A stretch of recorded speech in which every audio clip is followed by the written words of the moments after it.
자, 계속해서 히브리서 13장 이어가겠습니다. 오늘 나눈 말씀은 13장 1절부터 6절인데요. 내용의 연결을 위해서 12장 28절부터 이거 같이 읽겠습니다. 28절부터 13장 2절까지만 읽겠습니다. 그러므로 우리가 진동치 못할 나라를 받았은즉 은혜를 받자. 이로 말미암아 경건함과 두려움으로 하나님을 기쁘시게 섬길지니 우리 하나님은 소멸하는 불이심이니라. 형제 사랑하기를 계속하고 손님 대접하기를 잊지 말라. 이로써 부지 중에 천사들을 대접한 이들이 있었느니라. 아멘. 오늘 나눌 그 설교 제목을 칠판에 제가 써놨잖아요. 은혜 받은 성도의 삶. 성도라는 그 자체가 이미 은혜 받은 자들을 얘기하는 것인데 앞에 은혜 받은이라고 하는 말을 쓴 것은 은혜가 오늘 설교의 그 핵심이기 때문에 제가 강조하느냐고 써놨습니다. 우리가 히브리서 13장 오늘부터 이제 공부할 건데요. 성도의 삶을 얘기하고 있어요. 근데 좀 아까 읽었지만 형제를 사랑하라, 뭐 손님을 대접하고 나그네를 대접하라, 간음하지 말라, 돈을 사랑치 말라, 이렇게 뭐를 하라, 뭐를 하지 말라 이렇게 써 있거든요. 근데 앞에 있는 내용을 모르면 이런 것들이 율법적인 어떤 행위를 명령하는 것처럼 이렇게 들려질 수가 있기 때문에 제가 이해를 돕기 위해서 앞에 부분 잠깐 이렇게 읽어봤어요. 앞에 부분이 아까 우리가 진동치 못할 나라를 받았다 이렇게 써 있잖아요, 그죠? 그러니까 히브리서 12장 전체의 내용의 요약을 우리가 진동치 못할 나라를 받았다 이렇게 나오는 거예요. 진동치 못한다. 그러니까 비물질 세계를 우리가 선물로 받았다라는 얘기죠. 영원한 나라, 영의 나라, 그죠? 새하늘과 새 땅이죠. 눈물도 없고 애통하는 것도 없는 영원한 기쁨과 행복이 넘치는 그 나라. 다른 말로는 천국 그러죠, 그죠? 우리가 지난주에 우리가 설교할 때 성도가 이룬 곳 시온산 그런 제목으로 우리가 나눈 바가 있습니다만 우리가 이미 하늘의 예루살렘 성, 하나님의 도성, 장자들의 총회교회라고 하는 묵시의 세계인 천국에 우리는 이미 도달돼 있어요. 우리가 눈으로는 보이지 않지만 그러나 그러니까 너희들이 이런 것들을 보고 이 세상에 대해서 가벼운 마음으로 살아라 이제 그런 말씀이 지금 히브리서 13장에 이어지고 있는 겁니다. 그렇다면은 이러한 하나님의 나라를 어떻게 우리가 받았죠? 예수 그리스도의 십자가 공로로 받았어요. 예수 그리스도의 희생으로 세워진 나라를 우리가 아무 일한 것이 없이 선물로 받았다라고 하는 것이죠. 이 시온산과 대비되는 산이 신의 산입니다. 신의 산은 율법의 세계를 얘기해요. 율법이라고 하는 것은 법이 우리를 심판하는 그러한 상태를 얘기하고 있잖아요. 그래서 출애굽기 19장 이하에 보면 모세가 시내산에 올라가서 이렇게 율법을 받을 때 하나님이 거기 강림하시는 광경이 나오잖아요. 지난주에도 잠깐 언급했지만은 빽빽한 구름으로 가득 찬 그런 곳에서 번개와 내성과 큰 음성이 날 때 온 백성이 그걸 견디지 못해서 불으로 떨었어요. 무서워 떨었다고요. 그러면서 모세 당신이 올라가서 하나님의 음성을 듣고 내려와서 우리에게 전달만 해달라고 이렇게 백성들이 요청하는 그런 내용들이 있습니다. 왜 이런 현상이 벌어지냐면 거룩한 하나님 앞에서 죄인된 인간은 속되기 때문에 그 앞에 설 수가 없어요. 다 녹아져 없어져 버리기 때문에 그런 우리가 하나님이 계신 시온산에 오를 수 있다라고 하는 것은 오직 예수 그리스도의 십자가 공로 때문에 그렇다. 한마디로 예수님의 은혜 때문에 그렇다라고 하는 겁니다. 그러므로 은혜가 바로 성도의 가장 큰 자산이죠. 생명이죠. 그러니까 은혜를 모르는 자는 성도가 아닙니다.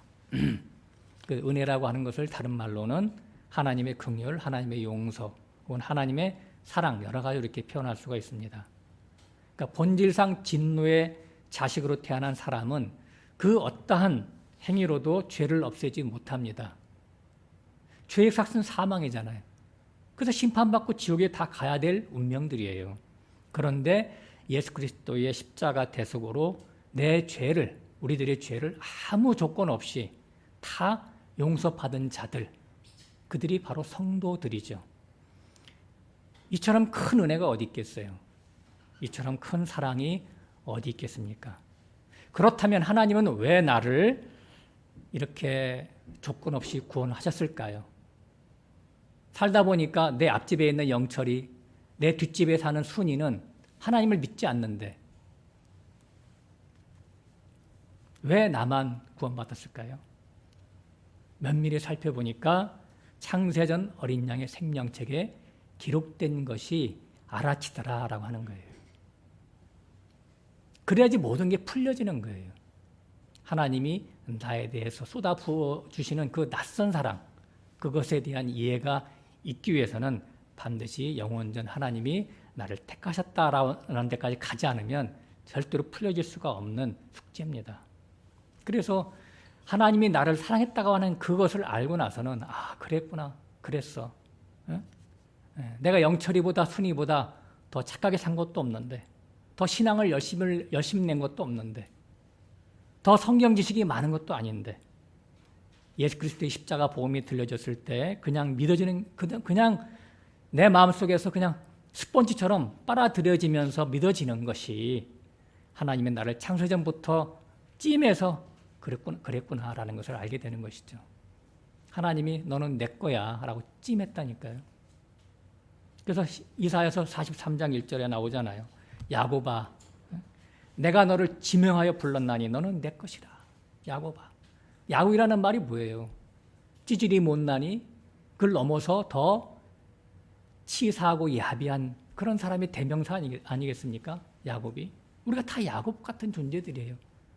잘나서 나를 부른 게 아니라 하나님이 그냥 택하셔 불렀다니까요. 지명했다는 게 뭐예요? 내가 너를 지명하여 불렀다. 많은 사람 중에서 내가 너를 콕 찍어서 아무개야 라고 불렀다는 얘기예요. 하나님의 것으로서. 넌 내 거야. 선택을 얘기하는 거잖아요. 세상에 이처럼 큰 복이 어디 있어요? 그게 누구냐? 나와 여러분들입니다. 거기 보면 이사야서 43장 쭉 읽어보면 내가 물 가운데로 지날지라도 물이 너를 침몰치 못할 것이고 불 가운데 지날지라도 불이 너를 사르지 못한다. 이렇게 나오고 있어요. 어마어마하죠. 그죠? 그리고 이제 또 보면 내가 너를 보배롭고 존귀하게 여기고 너를 사랑하였은지 우리를 야곱과 같은 그 죄만 짓는 우리를 보배롭고 존귀하게 여겼다니까요. 하나님이. 우리 이렇게 사랑하신대요. 그래서 애굽을 속량물로 구수와 수발을 나 대신으로 하나님이 그냥 다 이용물로 삼겠다는 얘기예요. 모든 사람을 다 구원하는 게 아니라니까요. 이런 말씀을 들으면 전율이 느껴지지 않습니까? 흥분이 안 되세요? 이런 큰 은혜를 받았는데 더 큰 성공이 어디 있습니까? 가장 성공한 자인데, 가장 배부른 자인데, 우리야말로 뭘 더 큰 성공을 바라겠어요? 뭘 더 가지려고 애쓰겠어요? 그래서 시편 23편에 보면 여호와는 나의 목자시니 내게 부족함이 없으리로다. 더 원하는 것이 없단 말이에요. 진짜 하나님을 만난 자들은 더 원하는 게 없다니까. 이게 바로 진동치 못할 나라를 받은 자들이죠. 지금 현재 받고 있다니까요. 미래가 아니라. 미래 네가 받을 거야. 네가 나중에 천국 갈 거야. 네가 반듯하게 살면 나중에 천국이라는 것이 올 거야. 이게 아니라고요. 지금 은혜를 받았으니까 그 은혜 놓치면 안 되니까 계속해서 그 은혜를 받자라고 하는 거예요. 은혜 안에 잠겨 살라고 하는 거예요. 은혜의 특징이라고 하는 것은 물과 똑같아요. 은혜는 물은 낮은 대로 흐르잖아요. 그죠? 은혜도 마찬가지예요. 낮은 대로 흘러요. 낮은 대로. 마음이 겸비한 자에게 은혜가 흘러 들어가는 거예요. 요단강이 바로 이제 요단강이라는 그 뜻 자체가, 요단이라는 뜻 자체가 낮다라고 하는 거예요. 낮다. 지면이 낮다 그런 뜻을 갖고 있어요. 실제 그 요단강은 해발 해발 마이너스 400m래요. 그러니까 그 바다 수면보다 400m나 밑에 내려가 있대요. 요단강의 그 지형이. 예. 그러니까 요단강이라고 하는 것은 우리가 영적으로 어떤 곳이에요? 죽음의 강이잖아요. 예? 우리가 이제 장례식장에서 부르는 그 노래가 바로 요단강 건너가 만나리 그거 아니겠어요? 예. 그러니까 요단강을 건너야 가나안 땅이잖아요. 가나안 땅은 천국을 상징하는 거니까 결국은 우리가 육신의 죽음을 맞고 나서 가나안 땅인 천국에 들어가는 것이죠. 약속의 땅. 그러니까 옛사람이 죽어야 들어가는 곳 바로 거기 천국이죠. 그러니까 요단이 경계선이에요. 우리 경계선. 이 죽음의 강을 건너서 가나안 땅에 들어가는 것은 바로 예수 그리스도와 함께 죽고 장사되고 함께 부활해서 가나안 땅에 들어갔다라고 하는 것이잖아요. 그죠? 그래서 우리가 새로운 피조물이 된 거예요. 새로운 피조물은 누구냐? 마음이 겸비하고 낮아진 자를 얘기하는 거예요. 마음이. 이게 바로 은혜 받은 자들의 특징입니다. 마음이 낮아져서, 깨어져서 자기 자신이 아무것도 아닌 것을 아는 자들이죠. 자기 자신은 생각하는 것마다, 계획하는 것마다, 움직이는 것마다 악과 죄만 나오는 것을 실감하던 자들이었는데, 그래서 어찌할 줄 모르고 정말 항상 한숨만 쉬던 그런 자들이었는데, 하나님의 은혜가 아니면 살 수 없다는 것을 통렬히 아는 자가 된 것이죠. 하나님이 안배하신 사건과 학력 가운데서 깨어져서. 이게 바로 은혜 받은 자들의 받으린 성도들을 얘기하는 거예요. 은혜 받은 자들, 성도를 얘기하는 거예요.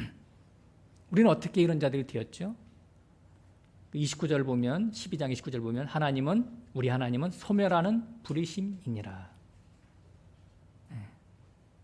소멸하는 불. 하나님이 안배하신 사건과 악력 가운데서 깨트려지고 부서져서 가루가 된 거예요. 우리가. 더 이상 자신을 신뢰하지 않죠. 자기 자신을 스스로 믿지 않죠, 이제는. 여기 계신 분들 자기 자신을 믿어요? 못 믿어요, 다. 앞에서는 아멘 그러고 돌아서면 또 죄 짓는 게 우리들 일하니까요. 못 믿어요. 그러니까 우리들은 뭐예요? 자기 자신이 굉장히 미워. 하나님, 어떻게 하면 내가 이렇게 싫을 수가 있습니까? 그런 과정을 다 겪어서 여기까지 온 사람들이에요. 그러니까 우리는 어떻게 해요? 나를 못 믿으니까 의탁할 건 하나님밖에 없어요. 입만 열면 어떻게 하나님 나 도와주세요. 하나님 아니면 날 살 수가 없네요. 한 걸음도 내가 뒤질 수가 없네요. 나 붙잡아 주세요. 이렇게 기도하는 자들. 그런 자들이 성도들이라니까요. 은혜 받은 자들. 은혜가 내 안에 있는 자들이에요. 그러니까 성경에서 보면 어린아이 같지 아니하면 천국에 들어갈 수 없다라고 할 때 그 어린아이는 어떤 특징을 갖고 있냐면 부모 없으면 자기 자신은 아무것도 아니라는 걸 알아. 불안해서 못 살아, 부모 없으면. 잘 놀다가도 부모 없으면 그때부터는 놀 수가 없잖아요, 어린아이들이. 공원에 나가 놀다가도 부모가 먼 발치 있다는 걸 알 때 그 애가 막 즐겁게 노는 것이지. 잠깐 했을 때 부모가 없어졌어. 그럼 난리치는 것이잖아요. 우리가 똑같은 거예요. 하나님이 내 앞에 계시다는 것을 우리가 확인할 때 우리의 삶이 안정적인 것이지, 하나님이 나에게 안 보인다라고 하면은 불안해서 어쩔 줄 모르는 그런 어린아이 같은 자들. 그러니까 자기 자신이 부인이 일어나는 자들을 얘기하는 거예요. 자기 자신에 대한 부인.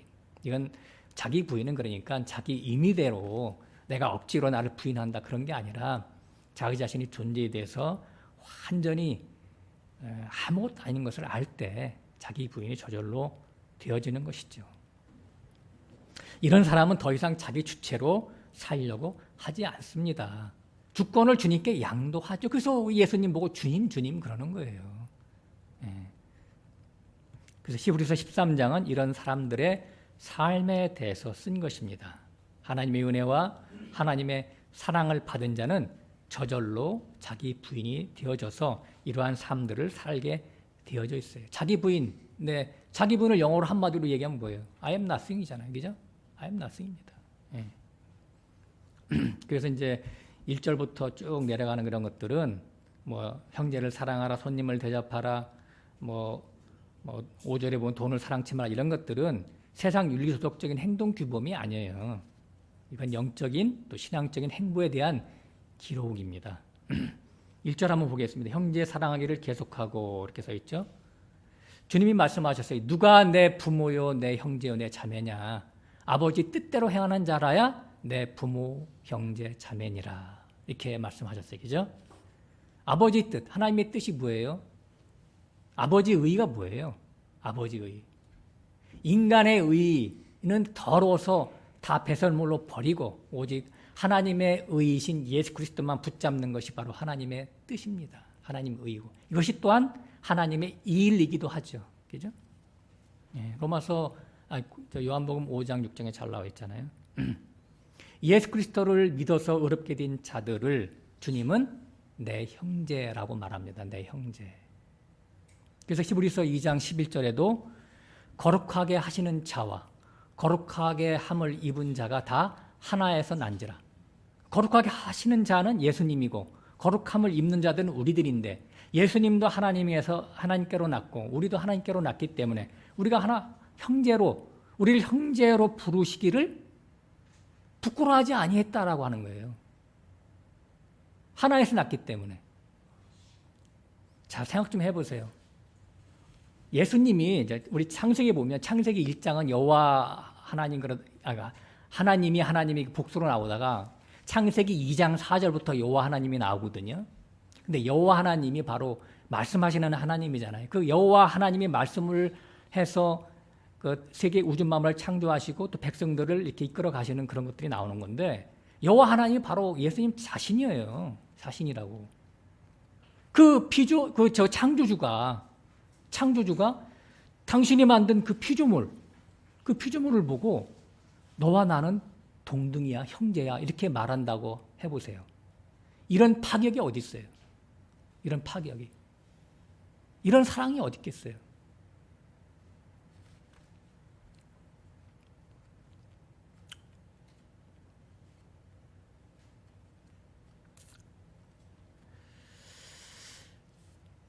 하나님의 낮아지심으로 우리를 형제라고 부르는 거예요.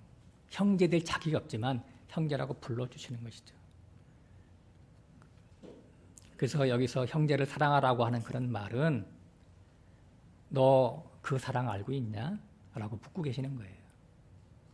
내가 피 흘려서 내 성령을 너에게 부어줘서 너를 하나님을 아버지라고 부르게 된 그 은혜를 알고 있냐? 이걸 묻고 계시는 거예요. 알면 주의 형제를 사랑하라 얘기하는 거예요.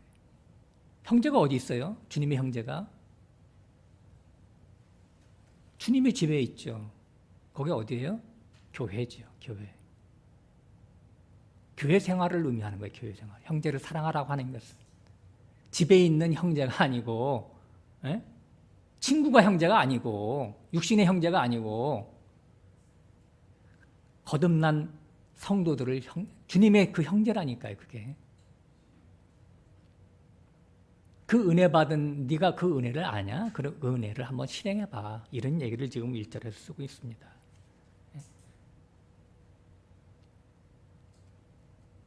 우리가 율법 아래 있을 때는 우리가 구원받기 위해서 신앙생활을 했다고 해도 과언이 아니죠.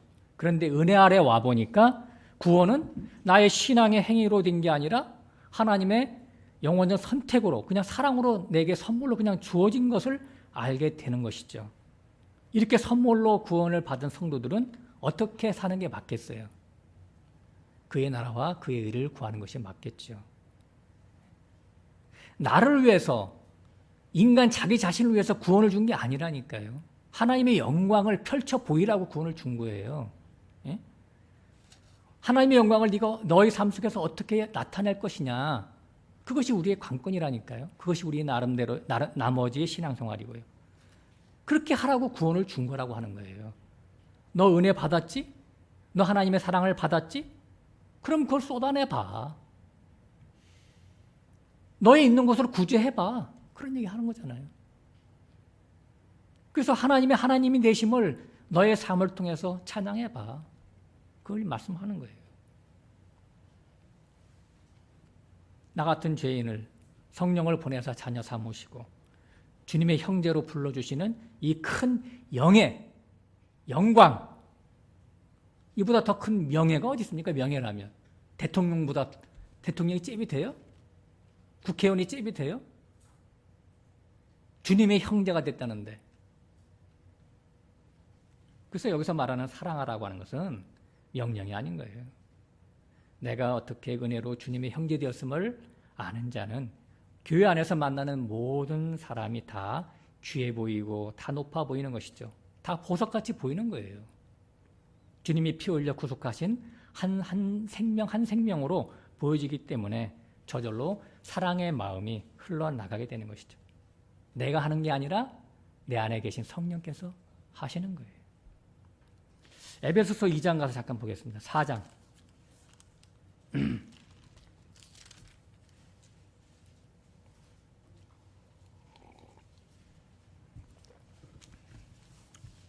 사장 맨 끝에 25절, 32절.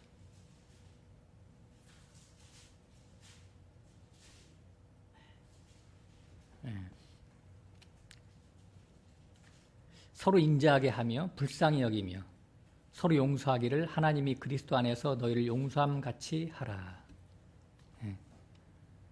그러니까 그 사랑을 받았으니까, 은혜를 받았으니까 서로 인자하게 하며 불쌍히 여기며 용서하기를 하나님이 그리스도 안에서 너희를 용서함 같이 하라. 그러니까 무슨 자격이 있어서 우리가 하나님 은혜 받은 게 아니잖아, 그죠? 날마다 죄만 짓고 사는데 사마리아 우물가의 수가성 여인을 주님이 알고 찾아가신 것처럼 38년 된 병자 찾아가서 구원해 주신 것처럼 그 모든 죄와 허물을 용서하신 그 사랑을 우리가 다 받은 자들이에요. 정확하게. 이 은혜 받은 자는 세상이 달라 보이겠죠. 그죠?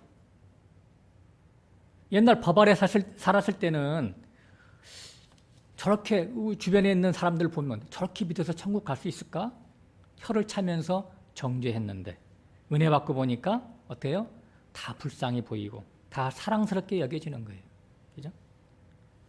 신앙을 비교하는 마음이 1도 생기지 않더라니까요. 은혜 받고 보니까. 나도 그랬는데 나 같은 자도 하나님이 오래오래 참고 기다려 주셔서 은혜 부어 주셔서 구원해 주셨는데 하는 그런 마음이 생기면서 그를 위해서 정죄하는 게 아니라 중보 기도가 되어지는 거예요. 하나님 아버지, 저 사람도 나처럼 이렇게 구원해 주세요. 복음을 깨닫게 해주세요. 하나님의 은혜로 구원받는 것을 알게 해주세요. 이렇게 주님께 맡기는 기도가 나오게 되어지는 것이죠. 자, 5장 가볼까요? 그러므로 사랑을 입은 자녀같이 너희는 하나님을 본받는 자가 되라. 그죠? 여기 분명히 나오죠. 사랑을 입은 자녀. 너가 사랑을 입었다면 그 사랑이 밖으로 표출되어 나올 것이 아니냐. 아무 자격도 없는 내가 하나님의 은혜로 하나님의 사랑을 받고 있구나 깨달으면 내 안에서 하나님의 사랑이 저절로 밖으로 흘러나가겠죠. 2절 봅니다. 같은 반복한 말인데 그리스도께서 너희를 사랑하신 것 같이 너희도 사랑 가운데 생하라. 그는 우리를 위하여 자신을 버리사 향기로운 제물과 생축으로 하나님께 드리셨느니라. 내가 받은 사랑이 어떤 사랑이라고요? 우리를 위하여 생축, 자기 몸을 번제물로 드리신 그 사랑. 이 은혜를 어찌 해양할 수 있겠어요, 그죠? 그래서 제가 가끔 자주 인용합니다만은 만입이 내게 있어도 그 입 다 가지고 주 예수 주신 은총을 다 찬양하리라. 입 하나 갖고는 하나님 찬양하는 게 안 돼. 너무 부족해, 너무 부족해. 그래서 내게 입이 10,000개를 주어진다면 그 입 다 가지고 하나님을 찬양하겠노라고 하는 그 찬양 가사시 아니겠어요? 사랑은 사랑을 받은 자만 할 수가 있는 거예요. 받은 사랑이 없는 자는 내놓을 게 없어요. 그래서 형제 사랑, 이웃 사랑을 할 수가 없다는 얘기죠. 탕자와 마다들의 차이를 잘 아시죠? 그죠? 탕자는 아버지 사랑을 아는 자요. 그 마다들은 아버지 사랑을 모르는 자죠. 아버지 재산을 다 받아가지고 나가서 탕진하고 거지가 된 자식을 아무 조건 없이 품어주신 그 아버지의 그 은혜, 그 궁유를 입은 자잖아요. 탕자는. 그래서 언제나 아버지의 그 큰 사랑을 생명처럼 여기면서 간직하고 사는 자. 그러니까 이런 자들은 어떻게 해요? 궁유를 알고 은혜를 알고 사랑을 알기 때문에 남을 볼 때도 그런 측은지심으로 자기가 그런 삶을 살아봤잖아. 남을 불쌍히 여기고 용서가 나가는 그런 따뜻한 마음의 심령의 소유자가 된 것이죠. 반면에 마다들은 아버지 사랑을 몰라. 왜 몰라요? 자기 자신의 존재를 모르니까. 자기가 죄인인 걸 모른다니까. 마다들은. 그러니까 항상 자기 잘남, 자기 자랑으로 사는 자죠. 마다들은.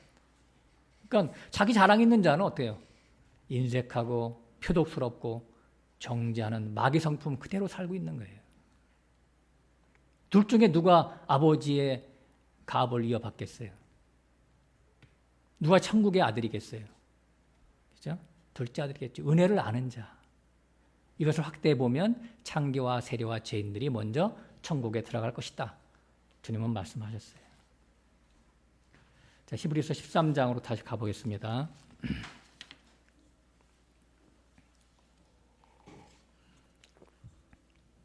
2절, 3절 손님 대접하기를 잊지 말라. 이로써 부지 중에 천사들을 대접한 이들이 있었느니라. 자기도 함께 갇힌 것 같이 갇힌 자를 생각하고 자기도 몸을 가졌은즉 학대받는 자를 생각하라. 손님을 대접하라, 나그네를 대접하라 이런 말 역시 세상의 말이 아니에요. 하나님의 나라의 일을 말하는 거예요. 이걸 문자적으로 보고서는 그대로 하는 사람들이 있죠. 그래서 뭐 서울에 무슨 밥 퍼주는 목사는 노숙자에게 맨날 밥 퍼주고 그러는데 물론 그거 나쁘다는 건 아니에요. 뭐 가난한 자들에게 자선을 베푸는 것은 좋은 일이죠. 그죠? 그러나 이것이 바로 성경의 사랑, 성경적인 구제다라고 얘기하는 것은 어긋났다는 얘기죠. 영적인 의미를 모르니까 육적 운동으로 성경을 변질시키고 있단 말이에요. 이게 바로 악이죠. 일반인들이 하면 그게 선인데 그걸 목사가 한다거나 아니면 뭐 카톨릭의 신부나 수녀가 그런 일을 신앙으로 한다면, 신앙 운동으로 만약에 한다면 그거는 죄예요. 그게 죄, 그게 악이고. 이거는 신앙이 아닙니다. 그래서 제가 밥 퍼주는 최 목사라든가 테레사 수녀를 제가 가끔씩 비난하는 얘기를 해온 거예요. 신앙이 아니기 때문에. 주님이 주님의 발 옥탑을 깨뜨려서 주님 밑 발을 씻기운 그 막달라 마리아를 보고 그 가룟 유다를 유시해서 제자들이 뭐라고 그랬어요? 이 아까운 옥합 300데나리온이나 되는 그런 가치 있는 것을 이렇게 허비하면 되겠느냐 그렇게 얘기를 했잖아요. 그죠? 근데 주님은 뭐예요? 이 여인이 하는 것이 바로 십자가 사랑인 것을 알고 있기 때문에 나의 말이 전해지는 곳마다 이 여인도 같이 전해질 것이다 라고 주님은 말씀하고 있는 거예요. 그게 바로 옥합을 깨는 것으로 나타나는 것이죠. 하나님의 관심은 하나밖에 없어요. 너 예수 십자가 사랑 아냐? 그거예요. 그 은혜 아냐? 그거 알면 넌 내 새끼고 너 예수 십자가 사랑 모르면 넌 내 새끼 아니야. 하나님의 관심은 여기밖에 없어요. 막달라 마리아는 그 십자가 사랑을 알기 때문에 자기 자신의 모든 것을 깨뜨려서 주님께 부어드린 것이죠. 그러니까 여기 2절에 나오는 손님 혹은 나그네를 대접하라라고 하는 것은 하나님의 사자를 대접하라고 영접하라고 하는 그런 의미를 갖고 있어요. 복음 전도자를 상징하는 것이 나그네예요. 나그네. 창세기 18장에 보면 아브라함이 지나가는 나그네 3명을 극진히 대접했죠. 송아지를 잡고 떡을 만들어 대접을 했어요. 그 나중에 보니까 누구예요? 그게 하나님과 두 천사였었어요. 하나님과 두 천사. 그래서 그 손님을 그러니까 나그네를 잘 대접해서 이삭이 출산하는 그런 계기가 됐잖아요, 그죠? 그리고 이제 그 소돔과 고모라의 심판을 거기서 말씀하시죠. 그러니까 하나님 그 말씀을 하고 이제 사라지고 하늘로 올라가시고 두 천사는 소돔과 고모라로 보냈잖아요, 그죠?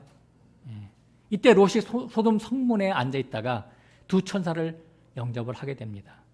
그 나그네가 바로 천사였거든요. 그러나 다른 사람들은 어때요? 그 나그네를 끌어내어 정욕의 수단으로 삼고자 했지요. 결과적으로 롯은 두 천사를 대접해서 소돔성이 불타기 전에 빠져나와 살아날 수가 있었습니다. 그러니까 나그네를 영접한 롯의 가족은 살고 나그네를 영접하지 못한 모든 그 소돔성의 사람들은 다 불타 죽었어요.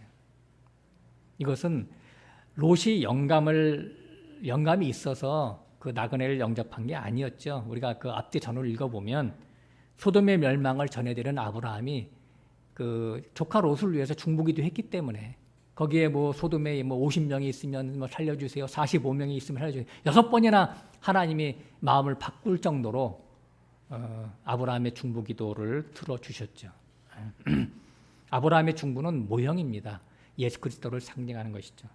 오늘 우리가 살아갈 수 있는 것도 다 예수님의 보좌 우편에서 중보기도 하시는 그 중보 때문에 우리가 살아가고 있는 겁니다. 요한 3서로 가서 보겠습니다. 요한 3서. 맨 뒤에 유다서 바로 앞에 요한 1서, 2서, 3서. 유다서 바로 앞에.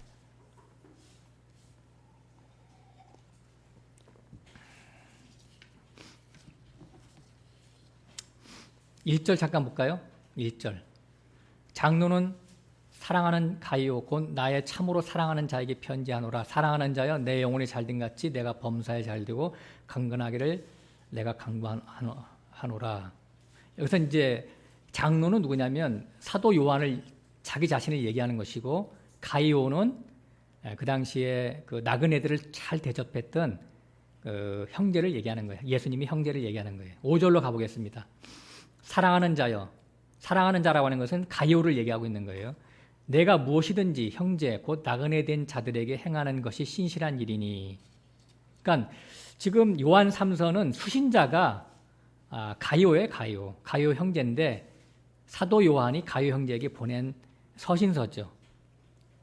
근데 그 가이오가 누구냐면 로마서 16장에 나와 있는데 온 교회의 식주인 가이오 이렇게 소개를 하고 있어요.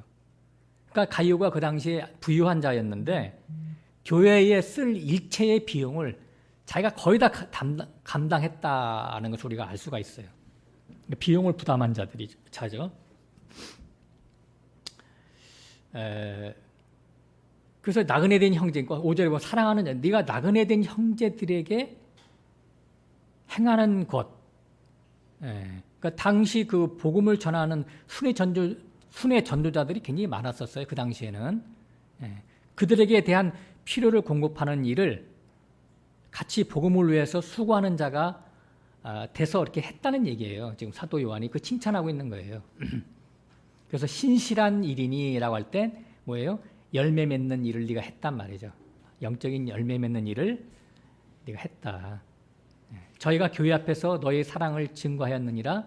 내가 하나님께 합당하게 저희를 전송하면 가하리로다. 그러니까 각 교회, 각 지역에 퍼져 있던 전 교회에 가이오에 대한 소문이 났어요. 저희가 교회 앞에서 너희 사랑을 증거하였다. 가이오의 그 형제 사랑이 이게 다 이렇게 알게 됐어요. 다 계속해서 그런 일을 지속적으로 해오니까. 여기서 이제 뒷부분에 저희를 전송하면 가하리로다. 전송한다는 말이 뭐냐면 잘 보살피면 하나님이 기뻐하시는 일이 될 것이다. 계속해서 그런 얘기를 지금 독려를 하고 있는 말씀이죠. 7절 이는 저희가 주의 이름을 위하여 나가서 이방인에게 아무것도 받지 아니함이라. 그러니까 그 당시에 그 복음 전도자들은 주님의 이름을 위하여 복음을 위하여 이러다 보니까 이방인들에게 뭐 그 삭슬 받지를 않았어요. 삭슬 받으면 괜히 오해. 저놈들 이렇게 먹고 살 게 없어서 직업으로 저렇게 하나 그렇게 오해할 수도 있잖아, 그죠? 또 시험 받을 수도 있고. 그러니까 일체 이방인들에게는 받지를 않았단 말이에요. 그러니까 얼마나 궁핍했겠어요. 복음은 전해야 되는데 먹고 살아야 되잖아요. 또 옷도 입어야 되고 잠도 자야 되고 그러는데 그런 필요를 지금 가이오가 앞장서서 채워줬다. 이제 그런 말씀을 우리가 알 수가 있는 것이죠. 고린도전서 9장도 바울이 그 고린도전서 교회에 복음을 전할 때 삭슬 받지 않았어요. 그러니까 다른 사람들은 삭슬 받는데 바울은 삭슬 받지 않으니까 바울이 전하는 복음은 시원찮아서 저 사람이 받지 않나 보다. 그렇게 오해를 했다라고 성경에 써 있잖아요. 예? 거꾸로 사람들은 거꾸로 해석을 해. 감사한 게 아니라 저 사람이 자기가 자신이 없어서 그렇게 삭슬 받지 않나 보다. 이렇게 오해를 한다니까 사람들은 거꾸로. 그런데 바울은 거기서 로마서 9장 같은 데 보면 율법에도 정해져 있다. 뭐냐? 복음을 전하고 그것을 삭슬 받는 것은 율법에도 정해져 있지만 내가 복음에 조금이라도 장애가 될까 봐서 내 권한을 다 쓰지 않는 거예요, 놈들아. 그렇게 나오고 있잖아요, 강하게. 근데 바울이 딴 데서 받지 않았느냐? 딴 데 받았어요. 빌립보 교회라든가 마게도냐 지역에 이제 속해 있는 빌립보 교회라든가 아니면 에베소 교회에서는 받았죠. 받았지만 턱없이 부족했겠죠. 그죠? 그래서 고린도전서 4장 11절에는 이 시간까지 내가 줄이고 헐벗고 목마르고 정처 없었다. 그러니까 아주 열악한 처지 형편에서 복음을 전파하고 감당했다는 얘기를 써 있습니다. 자, 8절 보겠습니다. 이러므로 우리가 이 같은 자들을 영접하는 것이 마땅하니 이는 우리로 진리를 위하여 함께 수고하는 자가 되게 하려 함이니라. 은혜 받은 자는 자신의 물질, 건강, 시간 이게 다 어디서부터 왔다? 하나님께로부터 왔다는 것을 압니다. 그래서 주님이 필요하시다 하면 자기가 쓰겠다라고 하잖아요. 그죠? 그 복음서에 보면 주님이 그 예루살렘 성에 이제 나귀 타고 들어가시기 전에 제자들을 보내잖아요. 가서 약대 2마리가 있을 테니까 나귀 2마리가 있을 테니까 약대가 아니라 나귀 2마리가 있을 테니까 주께서 쓰시겠다 하라. 그러면 줄 거다. 그리고 가서 그대로 해서 그 말을 하고 끌고 오잖아요. 그 나귀를 타고 이제 예루살렘 성에 들어가시는 장면이 나오는데 주님 거예요, 다. 주님이 주셔서 우리가 건강도 시간도 모든 걸 다 주셔서 우리가 경제 활동도 하고 있습니다. 그러니까 진리를 위해서 함께 수고하고 있는 것이죠. 말씀을 나누고 전하고 하는 사람이 있는가 하면 또 뒤에서 대주고 하는 그런 비용을 대주는 것이 있기 때문에 합쳐서 십시일반해서 다 주님의 일이 되는 것이죠. 신명기 15장 7절에도 이렇게 써 있어요. 가난한 형제에게 강박히 대하지 말라. 내 손을 움켜쥐지 말라. 내 손을 펴서 요구대로 넉넉히 구워주라. 구워주는 거래요. 구워주는 거. 그 누가 갚아요? 하나님이 갚죠.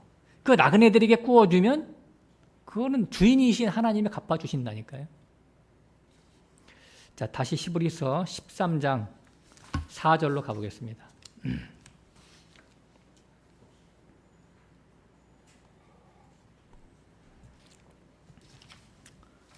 모든 사람은 혼인을 귀히 여기고 침수를 더럽히지 않게 하라. 음행하는 자들과 간음하는 자들을 하나님이 심판하시리라. 지금 앞뒤 문맥에 맞지 않는 말을 여기다가 4절에 탁 심어놨어요. 그러니까 4절은 지금 이중계시예요. 이중계시. 원래 하고 싶은 말이 있는데 더 강조하기 위해서 이 말을 써놓은 거예요.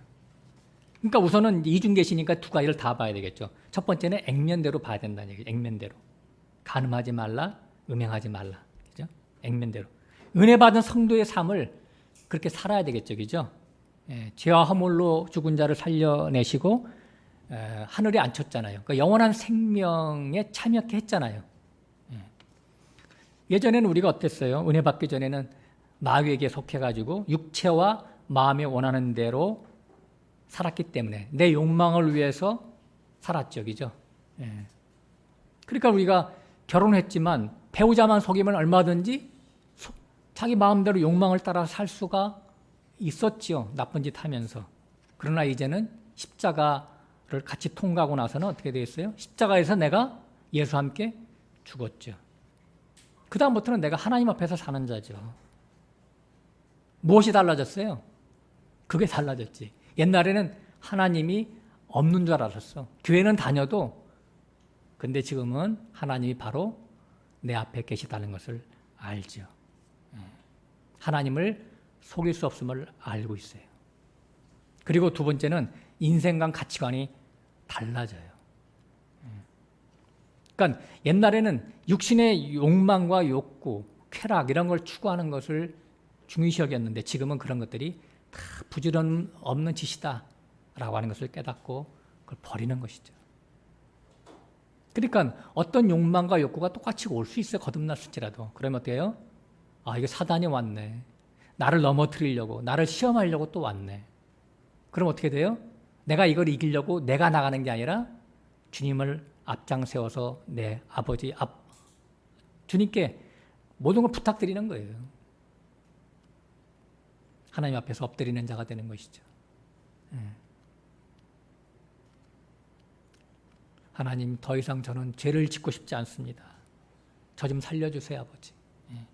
하나님께 매달리는 그런 기도를 하게 되죠. 반드시 하나님은 응답하십니다. 그러니까 중요한 게 뭐냐면 죄에 대해서 첫 번째 미워해야 돼요. 두 번째는 기도해야 돼요.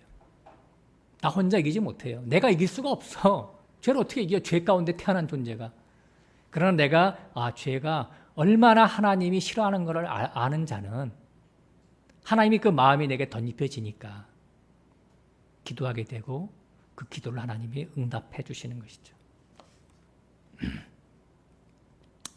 베드로전서 4장도 있지만 시간이 좀 있나요?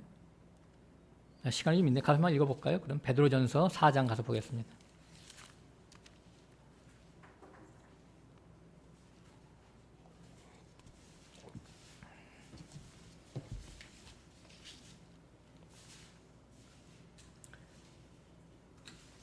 이제 1절부터 잠깐 보죠. 그리스도께서 이미 육체의 고난을 받으셨으니 너희도 같은 마음으로 갑옷을 삼어라. 이는 육체의 고난을 받은 자가 죄를 끝쳤음이니. 그랬어요. 그러니까 고난은 왜 오냐 하면 우리의 영적 유익을 위해서 오는데 하나님의 아들이신 예수 그리스도도 고난을 받지 않았느냐. 그러니까 너희들 성도의 고난은 당연한 것이다. 이렇게 지금 복선을 깔고 나가는 말씀이에요. 왜 고난이 왜 오느냐? 2절 나오잖아요. 그 후로는 다시 사람의 정욕을 쫓지 않고 오직 하나님의 뜻을 쫓아 육체의 남은 때를 살게 하려 함이니라. 우리가요, 저도 이제 이렇게 나이를 많이 먹다 보니까 수많은 그렇게 우여곡절을 많이 겪었어요. 근데 죄가 내가 싫으면서도 내가 죄를 짓는 것은 뭐냐면 내가 죄를 속으로 굉장히 사랑하거든요, 사실은. 죄 지을 때처럼 좋은 게 어디 있어요, 육신이. 근데 내가 죄를 점점 멀리 할 수 있는 것은요, 하나님께 매를 맞아본 사람은 알아요. 매를 맞아봐야 돼. 그 매맛을 봐야 된다니까. 내가 가끔씩 그러잖아요. 무시무시해요. 어린애한테는 어린애에 맞는 매를 때리는데 장성한 자한테는 장성한 자에 맞는 매를 때려요. 그렇죠. 다윗 왕 봐봐요. 왕이 되었을 때 그 죄를 졌을 때 완전히 그냥 뼈도 못 추렸잖아요. 간신히 뼈도 못 추렸어.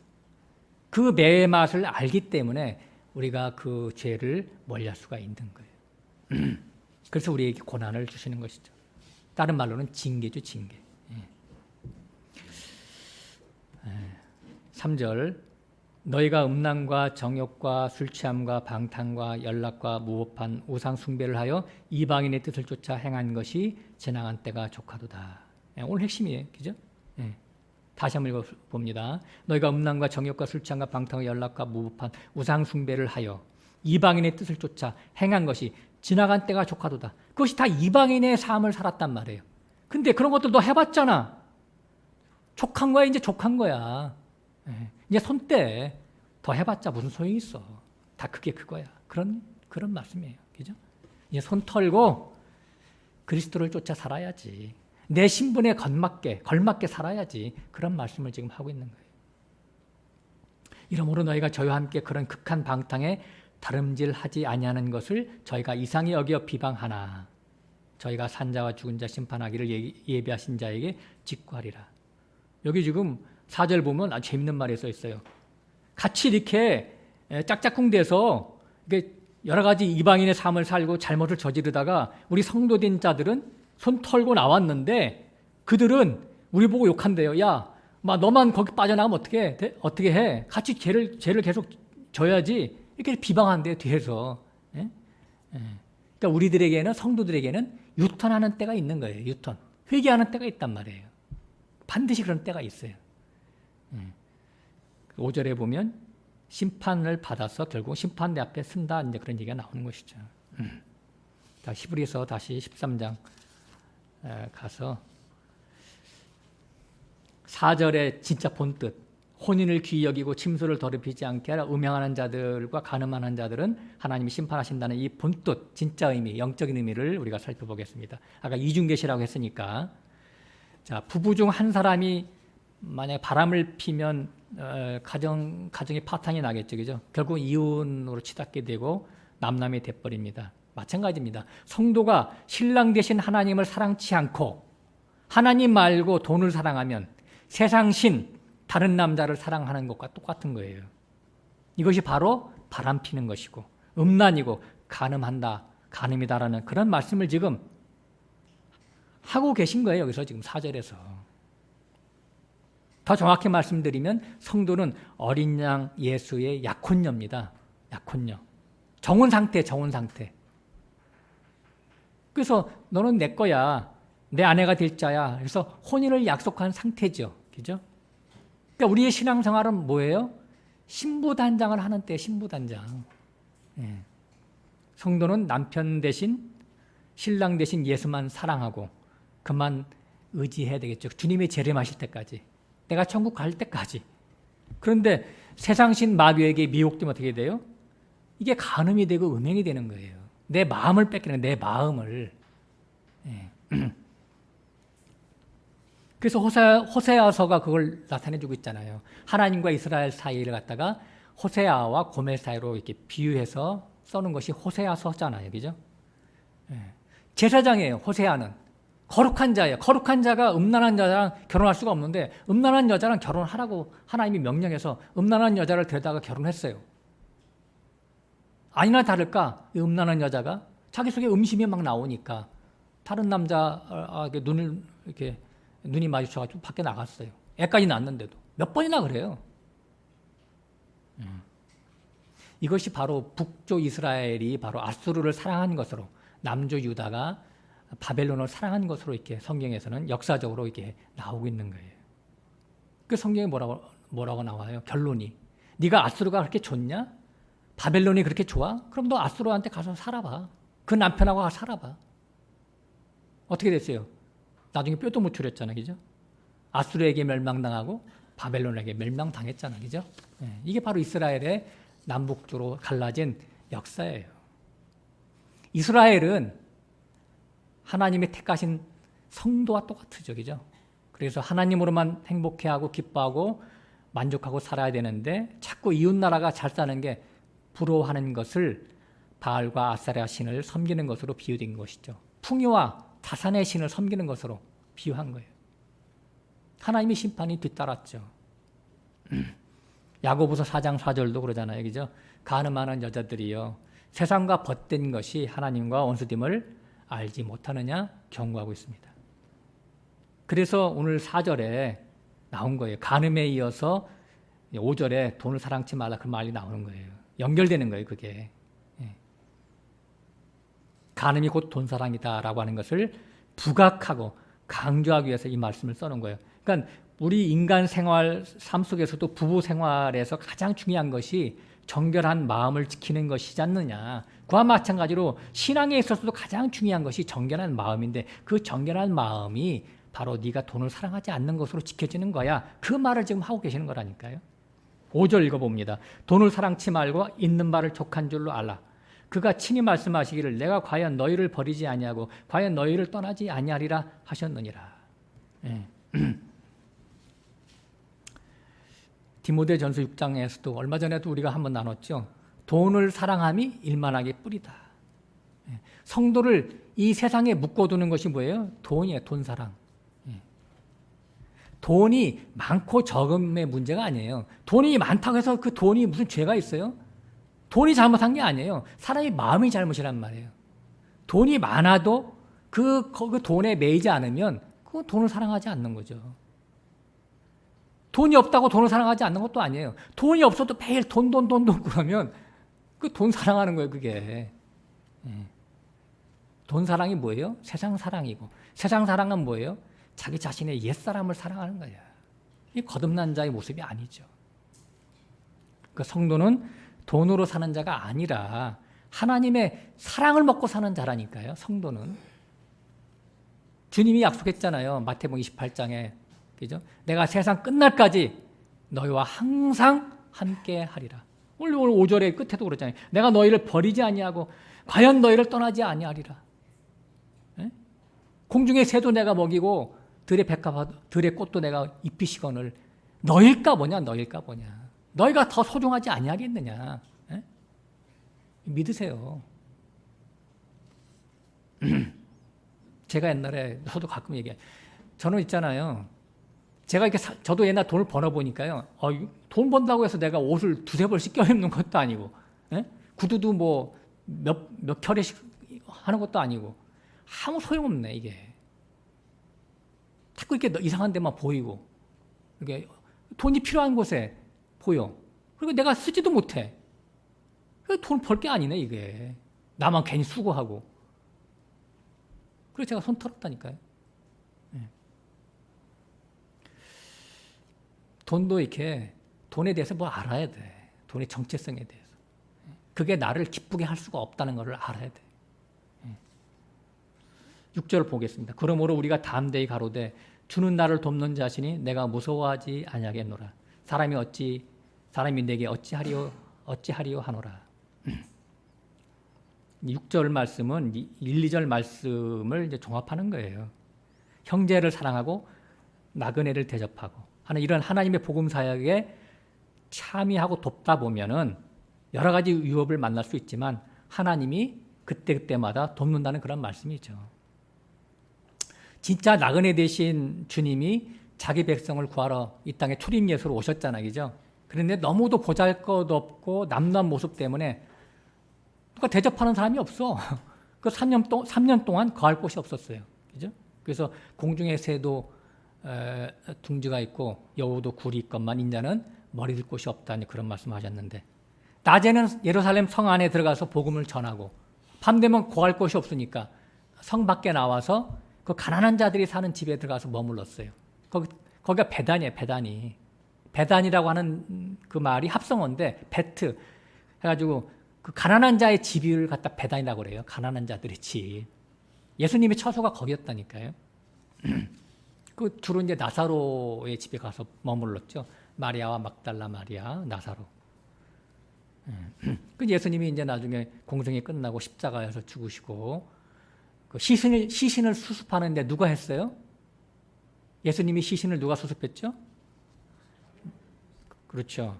마태복음 27장에 보면 아리마대 요셉이 빌라도 앞에 나가서 그 예수님의 시신을 요구합니다. 당당히 나가서. 굉장히 위험한 일이죠. 그 당시에 제자들은 다 도망갔어요. 예수의 제자라고 하면은 다 감옥에 들어가서 죽을 수도 있죠. 정치범으로 죽었으니까. 정치범으로. 그런데 빌라도 앞에 아리마대 요셉이 가서 자기 자신이 큰 곤욕을 치를 수도 있는데 어떤 손실도 감수하고 가서 담대에 나가서 예수의 시체를 요구를 했다라고 하는 것이잖아요. 하나님이 지켜주셔서 다 하신 것이죠. 이때 또한 니고데모도 동참했죠. 와가지고 침향 섞은 모략을 100근을 가져와서 장례 예식을 치르게 됐죠. 성도는 오직 복음을 위해서 살 뿐이에요. 죽으면 죽으리다. 누가 그랬어요? 에스더가 그랬잖아요. 그죠? 모르드게와 에스더가 자기 자신이 죽으면 죽으리다. 그러면서 하나님의 백성을 위해서 그렇게 용단을 내린 그런 삶이 에스더에 쭉 기록됐는데 우리 모두가 다 하나님의 나라와 의를 구하는 그런 삶이 우리의 신앙생활이 되어서 하나님이 기뻐하시는 삶으로 이어나가시기를 주님의 이름으로 기원합니다. 기도하겠습니다.